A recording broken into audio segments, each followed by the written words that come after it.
Hello ladies and welcome back to my channel. I'm David, you're David, we're all David, and welcome to Dismantling Hate, the series where we look at some hateful online rhetoric, transphobia, homophobia, xenophobia, racism, fatphobia, all the kinds of hateful things that we can find out there in the world. And unfortunately there is no shortage of that to be found. So today we are going to be looking at the now infamous commencement speech by Harrison Butker from the Benedictine College. This was a commencement speech that at the time of filming this was released about 10 days ago, and it's horrifically sexist and misogynistic, and there's a whole lot of problems. I'm sure you've seen some of these clips online, but if you haven't so far, I'm really sorry that I'm going to introduce them to you. So that's what we're going to look at here today. But before we get started, please do not go send any of the individuals hate that I'm going to be featuring in these videos. We don't know these people. We don't care about these people. They are serving as a greater example of some of this hateful online rhetoric that exists out there in the world. We may not have Michelle Obama's arms, but we do have her attitude. And when they go low, we go high. Well, that's very nice of you to say, David. If you love the sound of my voice, consider subscribing to the channel. If you like the video, leave a like. Let me know what you think in the comments section. If you're interested in more from me, I have a podcast. You can listen on Spotify. Follow me on Instagram, TikTok. You know, it's all there in my link tree. And with all that out of the way, we're going to get back into our video today. So, Benedictine College, we're going to start by looking at their YouTube here. It shouldn't come as a surprise to anybody, but Benedictine College is an academic community sponsored by the monks of St. Benedict's Abbey and the Sisters of Mount St. Scholastica Monastery. Heir to the 1500 years of Benedictine dedication to learning, Benedictine College in its own time is ordered to the goal of wisdom lived out in the responsible awareness of oneself, God and nature, family and society. Its mission as a Catholic Benedictine liberal arts residential college is the education of men and women within a community of faith and scholarship. So this college is inherently, that's right, religious. Religious educational institutions, I think, are harmful in general because religion, as I've talked about in other videos, I don't have a problem with religion. I think you can have your religious freedom. I think that's important, and I would fight for you to have your religious freedom. But ultimately, when you are preying on people's insecurities in order to monetize their presence within your religion, and when you're using shame as a weapon, all of these things become very harmful and hateful, and an example of which will be in this video here. So yeah, we're gonna get into this video. I'll pause it and we'll talk, and yeah. All right, without further ado, let's see what Harrison Butker has to say to us. Ladies and gentlemen of the class of 2024, I would like to start off by congratulating all of you for successfully making it to this achievement today. I'm sure your high school graduation was not what you had imagined, and most likely neither was your first couple years of college. Probably because of COVID-19, that's probably why. By making it to this moment through all the adversity thrown your way from COVID, I hope you learned the important lessons that suffering in this life is only temporary. As a group, you witnessed firsthand how bad leaders who don't stay in their lane can have a negative impact on society. It is through this lens that I want to take stock of how we got to where we are and where we want to go as citizens and, yes, as Catholics. One last Gross. Before I begin, I want to be sure to thank President Minnis and the board for their invitation to speak. When President Minnis first reached out a couple of months ago, I had originally said no. You see, last year I gave the commencement address at my alma mater, Georgia Tech, and I felt that one graduation speech was more than enough, especially for someone who isn't a professional speaker. But of course, President Minnis used his gift of persuasion. It spoke to the many challenges the subtext of that is so gross. you all faced throughout the COVID fiasco, and how you missed out on so many milestones the rest of us older people have taken for granted. While COVID might have played a large role throughout your formative years, it is not unique. Bad policies and poor leadership have negatively impacted major life issues. Things like abortion, IVF, surrogacy, euthanasia, as well as a growing support for degenerate cultural values in media. Oh my God, I didn't think it was gonna get this juicy so quickly. I thought he was just sexist. So the clip that I saw online, oh my God, the clips that I saw online were just like, yeah, women belong in the kitchen and women are just here to be moms. But we're already throwing the A word around and degeneracy. And I know he's talking about queerness and a diverse gender expression. Ooh, this is bad. Ooh, I'm already pressed. Okay, let's take a deep breath. Let's keep going. Stem from the pervasiveness of disorder. Our own nation is led by a man who publicly and proudly proclaims his Catholic faith, but at the same time is delusional enough to make the sign of the cross during a pro-abortion rally. He has been so vocal in his support for the murder of innocent babies that I'm going to say this right now. Abortion is healthcare. Everybody should have access to abortion for any reason. Abortion is healthcare. Anybody should be able to access that as a regular part of healthcare. And if you don't agree with that, you're welcome to stay.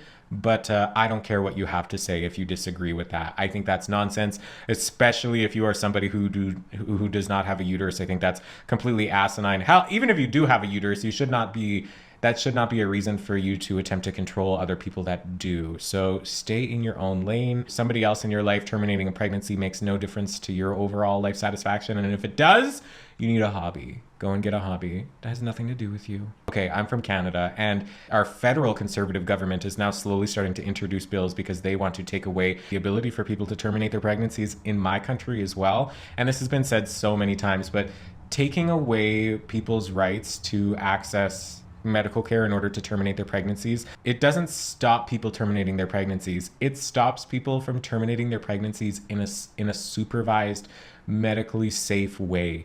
People are going to do what they are going to do. People are going to do what they want. People are going to do what they need to do. So you taking away access to abortion does not stop abortion. That takes away safe access to abortion, and that puts people's health and safety at risk. And if you are willing to put people's lives at risk in order to save the life of a child that's in utero, I think that's ridiculous and it doesn't make any logical sense. Wow. Many people, it appears that you can be both Catholic and pro-choice. Yes. Why can't you be? That doesn't make any sense. That's so silly. I actually know some people, like not close. Well, it's one. There's one individual that I know in real life who is like this man, and he's like the husband of a friend of a friend of a friend of a friend. Like he's very like he's like my girlfriend's brother's sister's aunt's hamster's nephew. Like he's very many far steps away. But it's crazy that people believe this. I wonder what the Pope has to say about abortion. Why do you care? That's what I don't understand about the anti-abortion people. It just doesn't make any sense. It's raining outside right now. It's like super serene. Gorgeous. Not alone. From the man behind the COVID lockdowns to the people pushing dangerous gender ideologies onto the youth of America. Okay, if you wanna, oh God, this man's really disgusting. I didn't think it was gonna be this bad. It's only a 20-minute video, and it's gonna take a lot longer to get through this. Nobody's pushing gender ideology onto your children. If you want to know my thoughts on that, I have so many other videos specifically talking about gender ideology when it comes to youth in schools on my channel. See the Dismantling Hate playlist there. I'm not going to get into that here, but this man is fragile in his masculinity, and that's essentially what comes out when people are saying this. Again, these people, like, why do all of your talking points have to do with your control on other people? Like, why can't people have a diverse gender expression? Why can't people terminate their own pregnancy? Like, have we heard anything about this man in particular? No, he's not talking about himself, because my assumption would be when he talks about himself, nobody listens. He has to talk about the control of other people. And that's the problem that I have with not only Catholicism, but religion in general. Religion is fine for you if religion builds community and your sense of self and a sense of morality that is contained within the bounds of not controlling everybody else around you and their behavior. Then I think religion is fine. But then when it starts to control other people through the use of shame, then it's disgusting and it's predatory. At the end of the day, it is predatory. They all have a glaring thing in common. They are Catholic. This is an important... They're disgusting. They're discriminatory. I love that there's like thunder and lightning and rain right now. I'm going to leave it. Reminder that being Catholic alone doesn't cut it. These are you have to be hateful too. sorts of things we are told in polite society to not bring up. You know, the difficult and unpleasant things. But if we are going to be men and women for this time in history, we need to stop pretending that the Church of Nice is a winning proposition. We must always speak and act in charity, but never mistake charity for cowardice. It is safe to say that over the past few years, I've gained quite the reputation for speaking my mind. I never envisioned myself nor wanted to have this sort of a platform, but God has given it to me, so I have no other choice but to embrace it and preach more hard truths about accepting your lane and staying in it. As members of the church founded by Jesus Christ, it is our duty and ultimately privilege to be authentically and unapologetically Catholic. Don't be mistaken, even within the church, people in polite Catholic circles will try to persuade you to remain silent. There even was an award-winning film called Silence, made by a fellow Catholic, wherein one of the main characters, a Jesuit priest, abandoned the church and as an apostate, when he died, is seen grasping a crucifix, quiet and unknown to anyone but God. Honestly, I don't know what most of this fairy tale language has to do with anything. Like, I don't run in these circles, so I don't understand the Catholicism of it all. But I will say this: if Jesus, if God, if Sky Daddy, if the flying spaghetti monster was real, allegedly, because there's no proof at this point other than your fairy tale book. That's just my opinion. It's just my opinion. You can believe the Bible was real. I think that's great. Good for you. Well, I don't think that's great, but I think it's great that you can think your own thing. We don't have to agree with everything. That's fine. However, Jesus, God, whoever exists, would not want you to be condemning people like this. Like, it's not Christ-like for you to be acting like this and to essentially be putting people in harm's way by taking away healthcare, by taking away self-expression, by taking away a diverse gender expression. Like, you are using your religion to target disenfranchised folks. And it's just another white, middle-aged man talking about Jesus on a stage. Like, it just... we need some originality here. Like, can we do anything else? Can we do As a friend of Benedictine College, His Excellency Bishop Robert Barron said in his review of the film, it was exactly what the cultural elite want to see in Christianity. Private, hidden away, and harmless. Aren't they talking about Catholicism, or now is it Christianity? Is it the same thing? I'm sorry. I don't follow sports and I don't follow fairy tales either. Catholic faith has always been countercultural. Our Lord, along with countless followers, were all put to death for their adherence to her teachings. Allegedly. The world around us says that we should keep our beliefs to ourselves whenever they go against the tyranny of diversity, equity, and inclusion. Imagine saying that diversity, equity, and inclusion is tyrannical in nature. Like, that makes no sense. You think diversity is bad? That's a red flag. That is a red flag if you think diversity is a bad thing. That is so... Why wouldn't you want... So it's only straight white men allowed at this party? Like, good. Y'all should stay together and stay over there. Like, what? We fear speaking truth because now, unfortunately, truth is in the minority. Congress just passed a bill where stating something as basic as the biblical teaching of who killed Jesus could land you in jail. It just doesn't make any sense. Who did kill Jesus? Is that... Why are you doing that? Because I'm mad at this guy? Would it be the person who, like, nailed him up? You know, because I'm mad at this guy. Who did kill Jesus? Does it matter? And the way that he's talking, like, it's just this pejorative speak, right? Like, nobody cares. It's silly. But make no mistake, before we even attempt to fix any of the issues plaguing society, we must first get our own house in order, and it starts with our leaders. The bishops and priests appointed by God as our spiritual fathers must be rightly ordered. Appointed by God? It doesn't make any, appointed by God. Like, okay, if you pray and you talk to God, that's great. If God talks back to you, you need to go to the hospital. Like, it's giving grandiose delusion. There's not enough time today for me to list all the stories of priests and bishops misleading their flocks, but none of us can blame ignorance anymore and just blindly proclaim that that's what Father said. Because sadly, many priests we are looking to for leadership are the same ones who prioritize their hobbies or even photos with their dogs and matching outfits for the parish directory. Who wrote this? Did AI write this speech? This doesn't make any sense. Priests shouldn't have hobbies. People shouldn't be taking pictures with their dog. I would agree that taking a picture, like, I would agree if you have matching outfits with your dog, that's that might be a cry for help. But honestly, what's going on here? It's easy for us laymen and women to think that in order for us to be holy, that we must be active in our parish and try to fix it. Yes, we absolutely should be involved in supporting our parishes, but we cannot be the source for our parish priests to lean on to help with their problems. Just as we look at the relationship between a father and his son, so too should we look at the relationship between a priest and his people. It would not be appropriate for me to always be looking to my son for help when it is my job as his father to lead him. St. Jose Maria Escriva states that priests are ordained to serve and should not yield to temptation to imitate lay people, but to be priests through and through. Tragically, so many priests revolve much of their happiness from the adulation they receive from their parishioners, and in searching for this, they let their guard down and become overly familiar.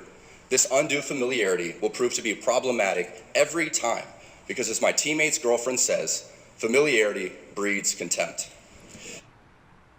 Because, as my teammate's girlfriend says, familiarity breeds contempt. That makes no sense. Does that make sense to you? Let me know in the comments if that makes sense to you. That's some mental gymnastics. I don't know what any of that religious speak means.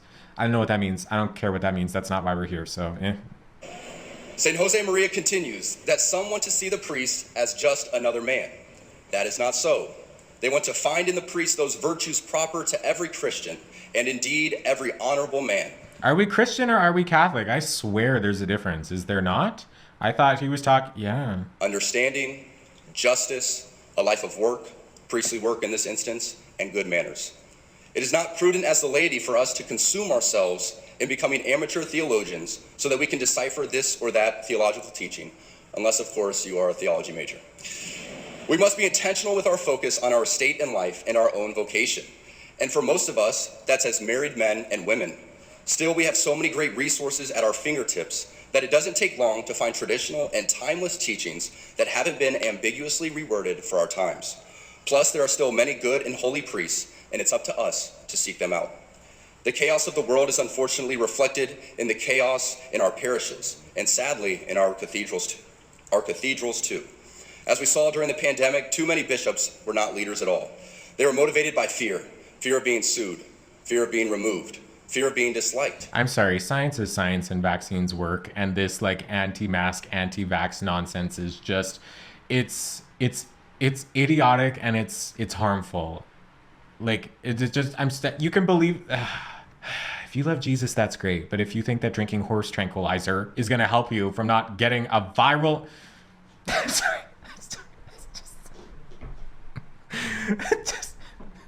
I don't get it. You are the chaos in the world. This is some crazy shit. We're 7 minutes in. Okay. They showed by their actions, intentional or unintentional, that the sacraments don't actually matter. Because of this, countless people died alone without access to the sacraments, and it's a tragedy we must never forget. People passing away alone, I think, is very sad. There were a lot of people's experiences through the epidemic that people died without their family members because there were laws in place that you weren't able to visit, or there were so many heartbreaking cases like that of people who lost their lives while not being surrounded around the people that they love. And that is very sad. And I'm not discounting those experiences because that would be life-changing for the people who still are with us today, who experienced losing loved ones in that way.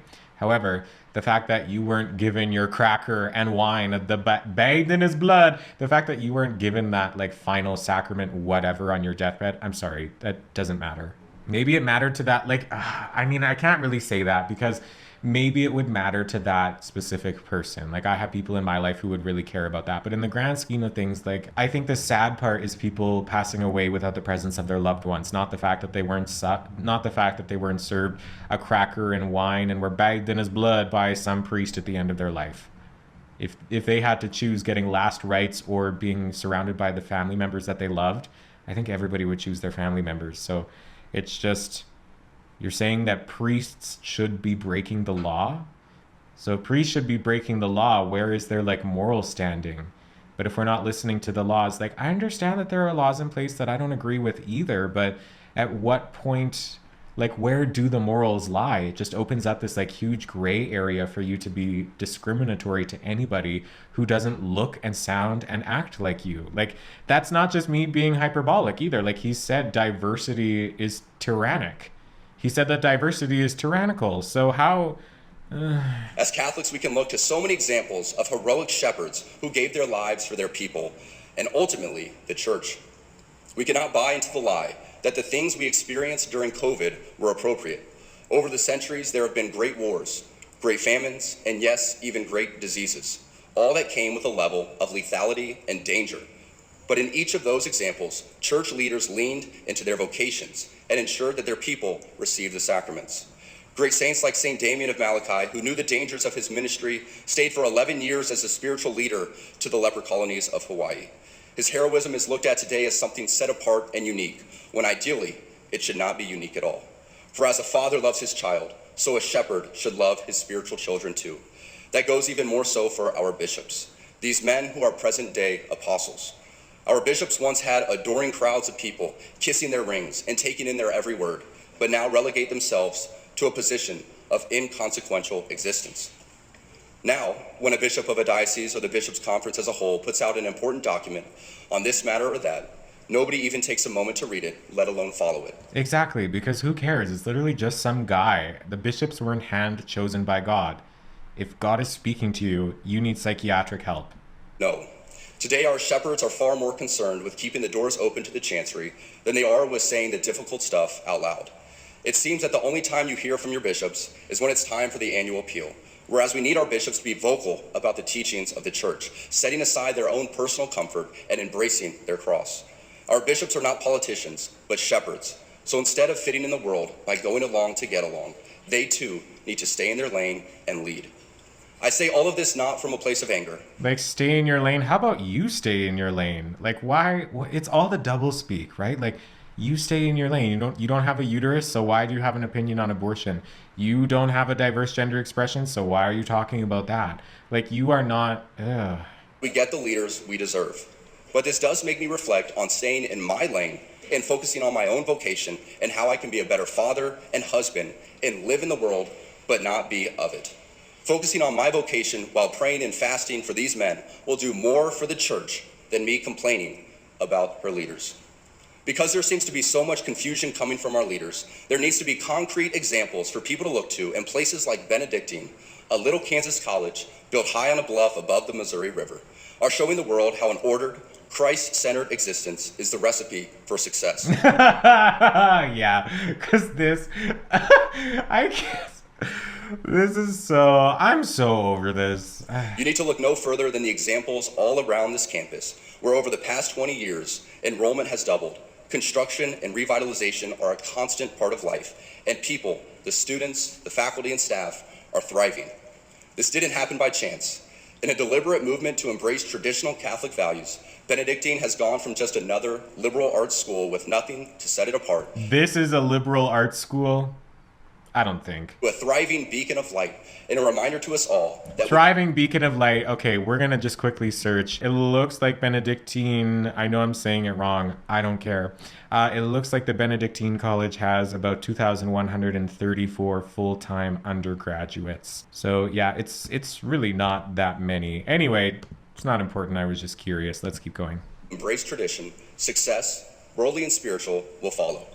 I am certain the reporters at the AP could not have imagined that their attempt to rebuke and embarrass places and people like those here at Benedictine wouldn't be met with anger, but instead met with excitement and pride. Not the deadly sin sort of pride that has an entire month dedicated to it. Yeah, not that gay stuff. I have no gay son. But the true God-centered pride that is cooperating with the Holy Ghost to glorify Him. Yeah, not that gay pride, but that fairy tale that we attribute ourselves to. It just doesn't make it easy. In that article now shared all over the world, we see that in the complete surrender of self and a turning towards Christ, you will find happiness. Right here in a little town in Kansas, we find many inspiring lay people using their talents. President Minnis, Dr. Swafford, and Dr. Zimmerer are a few great examples right here on this very campus that will keep the light of Christ burning bright for generations to come. Being locked in with your vocation and staying in your lane is going to be the surest Staying locked in. Gross. way for you to find true happiness and peace in this life. It is essential that we focus on our own state in life, whether that be as a layperson, a priest, or religious. He keeps saying stay in his lane, but he's not a gay person. He's not a woman. How can he talk about all of these things that have nothing to do with him if he is staying in his lane? Ladies and gentlemen of the class of 2024, you are Yeah, and nobody else. Only ladies and gentlemen. Everybody's out here doing all this other stuff. sitting at the edge of the rest of your lives. Edging. Each of you has the potential to leave a legacy that transcends yourselves and this era of human existence. In the small ways, by living out your vocation, you will ensure that God's church continues and the world is enlightened by your example. For the ladies present today, congratulations on an amazing accomplishment. So here, now we're finally at the part that I saw online. I didn't see any of that previous nonsense that we just watched, but this is now what I saw. This is the sexism that's coming. I mean, you're probably prepared. You've been watching so far. Okay. You should be proud of all that you have achieved to this point in your young lives. I want to speak directly to you briefly because I think it is you, the women, who have had the most diabolical lies told to you. How many of you are sitting here now about to cross this stage and are thinking about all the promotions and titles you are going to get in your career? Some of you may go on to lead successful careers in the world, but I would venture to guess that the majority of you are most excited about your marriage and the children you will bring into this world. The fact that there was a baby crying there is just beautifully timed. No, that's gross. That's sexist. That's really disgusting. Like what God wants half of the world to be in submission to other people? Like what God exists that would think this is okay? If there is a God, because God is a woman, thanks Ariana Grande. If there is a God, she condemns this behavior. I'm sorry. Women do not exist to serve men. And if you think that, you are the one who have been lied to, because that's not the way the world works, and it shouldn't work like that. Gross. I can tell you that my beautiful wife, Isabel, would be the first to say that her life truly started when she began living her vocation as a wife. Living as a wife and a mother is not your vocation. Like, it's not. Okay, let's find out what the actual, what's the definition of vocation? A vocation is an occupation to which a person is especially drawn to or for which they are suited, trained, or qualified. Though now often used in non-religious contexts, the meaning of the term originated in Christianity. Okay. But this idea of vocation, so it's something that you are drawn to. It's not your job. Not all women. What kind of women are you spending your time around that you think all women have the natural inclination to be wives and mothers? That's just not the reality. And I guess my experience isn't a random sample either, because I'm around a lot of queer people. So it would make sense that my experience is not like this. But let me know in the comments, are all the women in your life just only excited to be wives and mothers? And what blows my mind here too is that typically people who are religious aren't extremely educated. There are studies that show as your years of education go up, your amount of discrimination or involvement in organized religion like this tend to go down. But I guess the outliers would be the Benedictine college, where you're getting some sort of college. I can't imagine. This is wild. This is not. Imagine spending so much time and putting so much energy into a degree, and then the man at your graduation ceremony is like, yeah, I mean, good for you for getting this degree, but honestly, you're just gonna have kids and clean up after your husband, so wah wah. That sucks. That sucks. I'm on this stage today and able to be the man I am because I have a wife who leans into her vocation. Somebody check on this man's wife, please. Somebody. I hope she doesn't have her head in the oven. It would be pretty hard not to be being married to somebody like this. Good Lord. I'm blessed with the many talents God has given me, but it cannot be overstated that all of my success is made possible because a girl I met in band class back in middle school. Wait, he's gonna cry now. I don't care about his feelings. I could not care less about this man's feelings. It's good that you are okay, it can be considered a good thing that you're feeling emotional because of seemingly the connection that you have with your wife. But that's it right there. Is it the connection? Is it the emotional connection that you have with your wife? Or is it the fact that she serves you in all of these ways? If there is somebody that's interested in just being a homemaker, and not just being a homemaker, but if there's somebody that's interested in being a homemaker and supporting somebody else, and that is their role in the relationship, I think that's fine. And you should be able to have that role in a relationship if that's something that you want. But it's hateful and it's sexist to throw that entire generalization blanket onto women as a whole, saying that that's their role in society. Because in fact, there are men that exist out in society, and there are non-binary people that exist out in society that play those homemaker roles and child care roles and things like that. There are having that role in society is fine and okay if that's what you want, but you shouldn't be pressured to feel like you have to fulfill those roles just because of the gender you were assigned at birth. That's where the hatefulness is.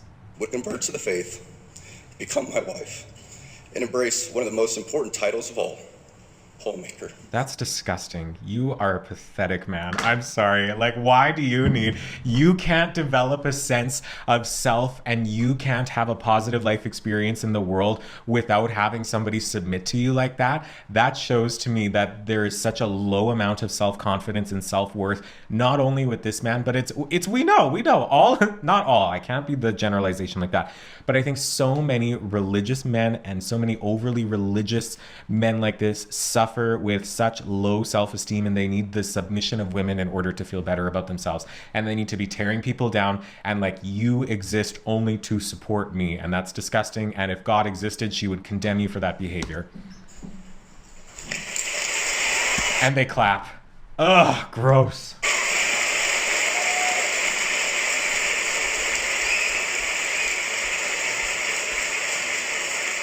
Get on with it.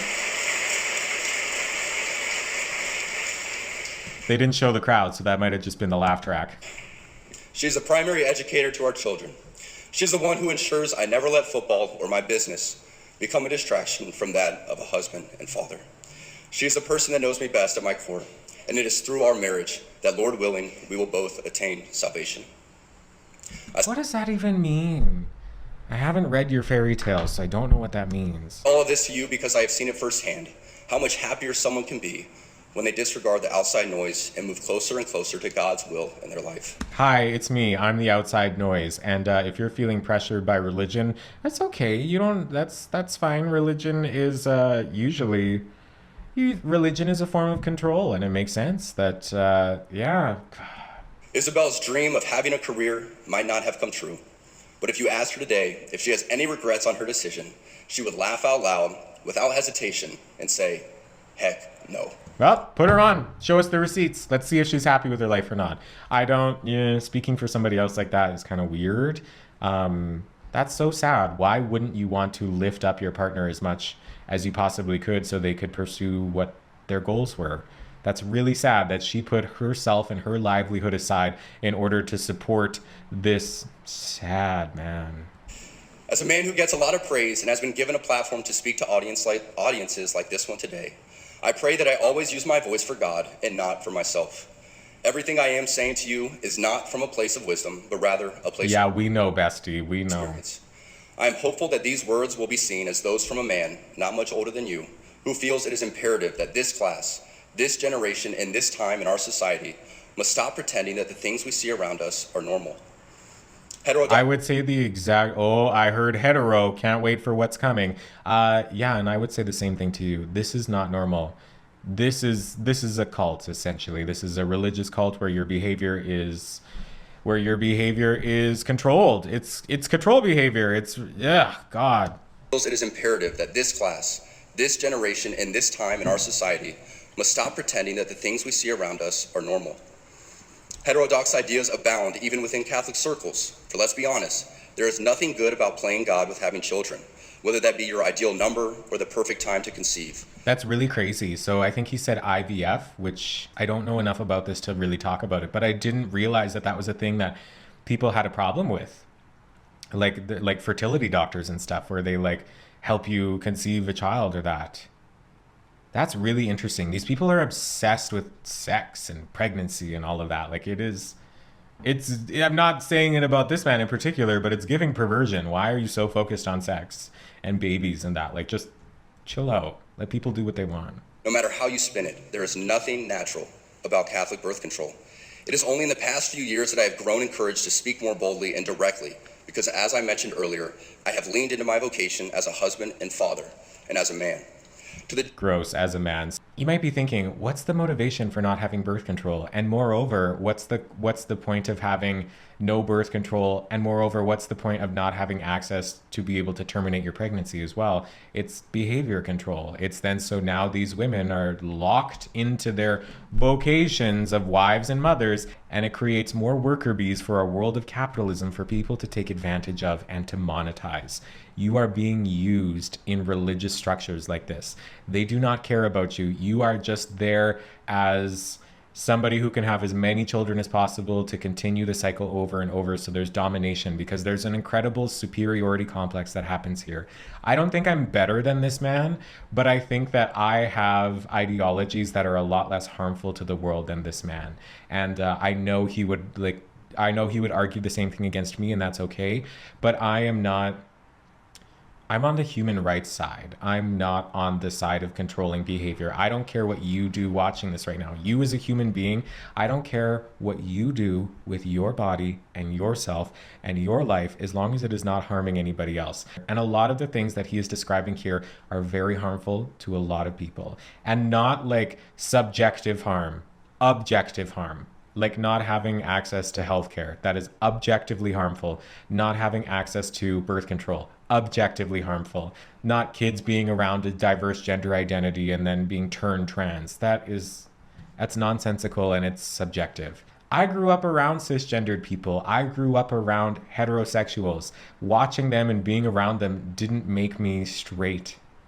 I'm still a trans femme, non-binary queer person, even though I didn't have those examples in my life. A lot of this stuff just isn't logical what they're purporting. And here today, part of what plagues our society is this lie that has been told to you that men are not necessary in the home or in our communities. They're not. I'm sorry. As a masc presenting person, they're just not. But in the same, like, why do you need to be necessary? Can't you bring something to the...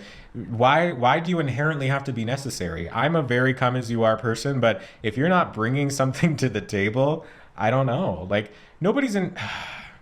As men, we set the tone of the culture. And when that is absent, disorder, dysfunction, and chaos set in. No. If men says, I can't. I'm losing my logic here. My brain is literally melting.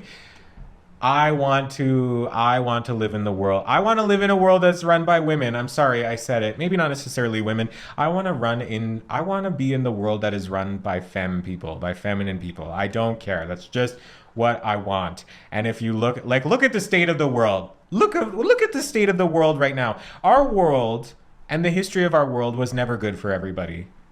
There was never a time where everybody everywhere was having a good experience. There has always been horrendous things going on to some groups of people, if not all groups of people, like women across the world at all times. Who's been in control of the world? It's been the men. So I think it's time we give the women a try. I think it's time we give the femme people a try, because obviously people like this have been in control for some time now, supposedly 2024 years, since I don't know the timeline of Jeebus or whatever, but obviously it hasn't been working. This absence of men in the home is what plays a large role in the violence we see all around the nation. I don't know if I completely disagree with that, because I think a lot of people have really bad relationships with their fathers, and that can contribute to violent crime and drug use and things like that. We've seen that in the research. But I'm almost positive that's not what he's referring to. Other countries do not have nearly the same absentee father rates as we find here in the US. Oh, that is what he was talking about. Okay. The correlation could be made in their drastically lower violence rates as well. Be unapologetic in your masculinity, fighting against the cultural emasculation of men. Do hard. Again, if you feel emasculated by somebody having a diverse gender expression, you're the one who doesn't have a lot of confidence in your masculinity to begin with. Me looking around, me seeing the diverse gender expression of anybody does not affect me at all. And if it does affect you, your confidence is very low, and you need to work on yourself, preferably in therapy. Never settle for what is easy. You might have a talent that you don't necessarily enjoy, but if it glorifies God, maybe you should lean into that over something that you might think suits you better.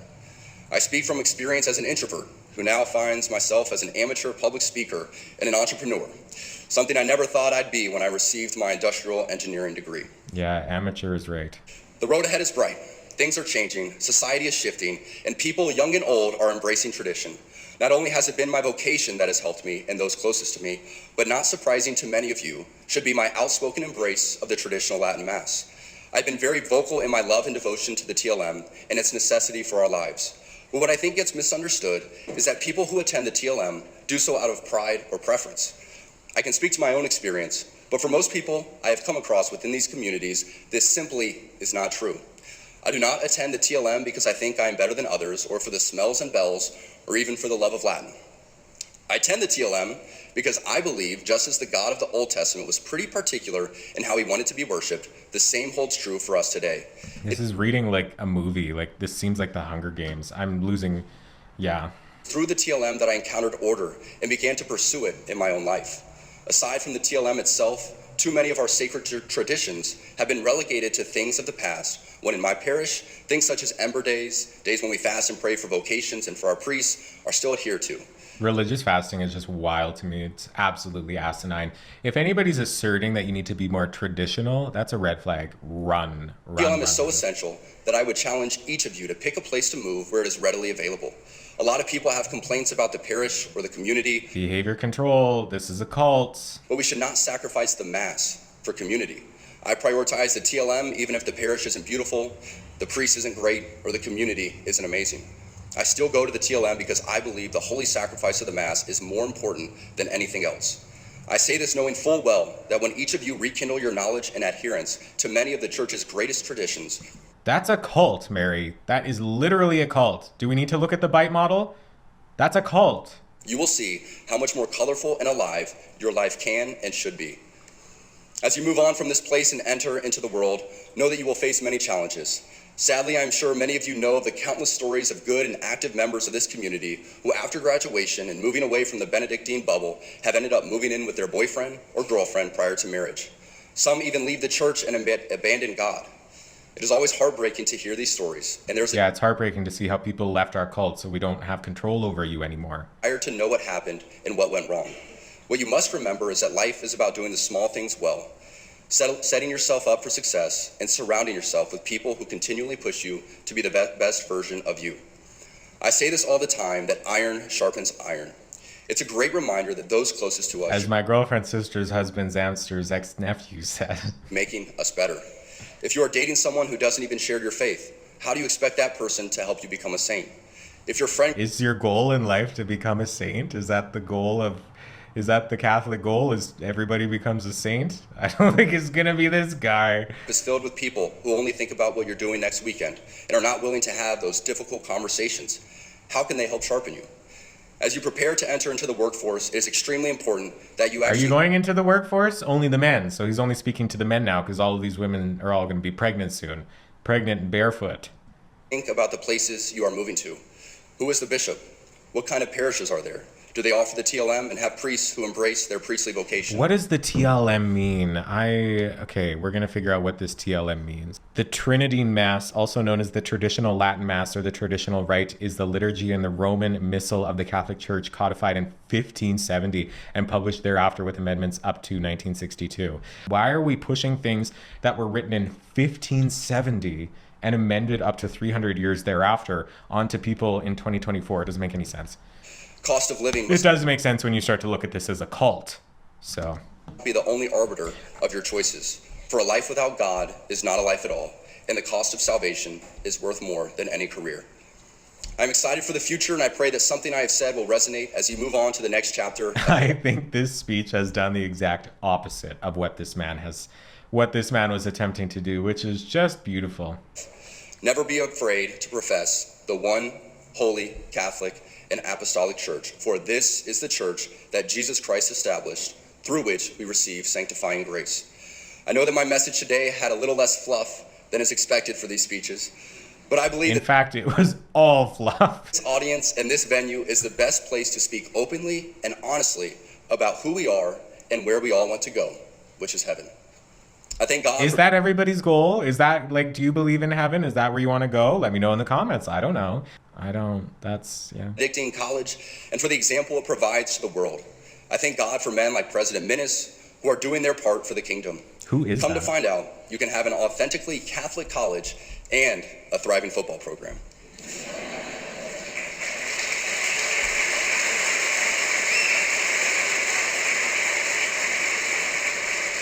Make no mistake, you are entering into mission territory in a post-God world, but you were made for this. And thank God for that post-God world. Yes. And with God by your side and a constant striving for virtue within your vocation, you too can be a saint. Christ is King to the heights. That's not that big. My high school, okay, that makes me feel a lot better. My high school graduation was bigger than that, so...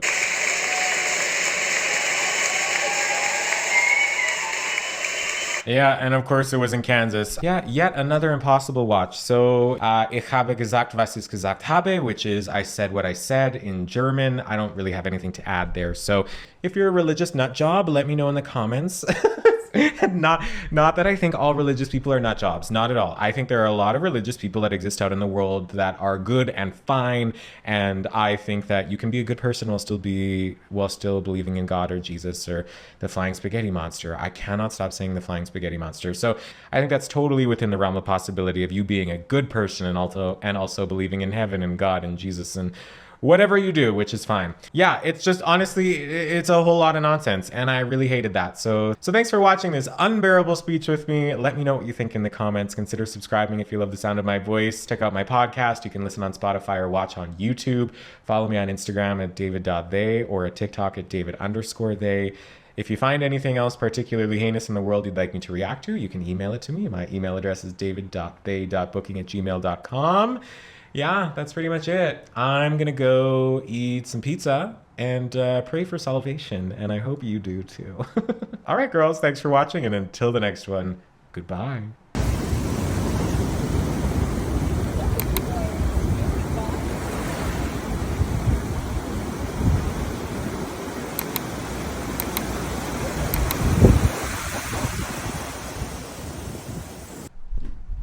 That was fucking ridiculous.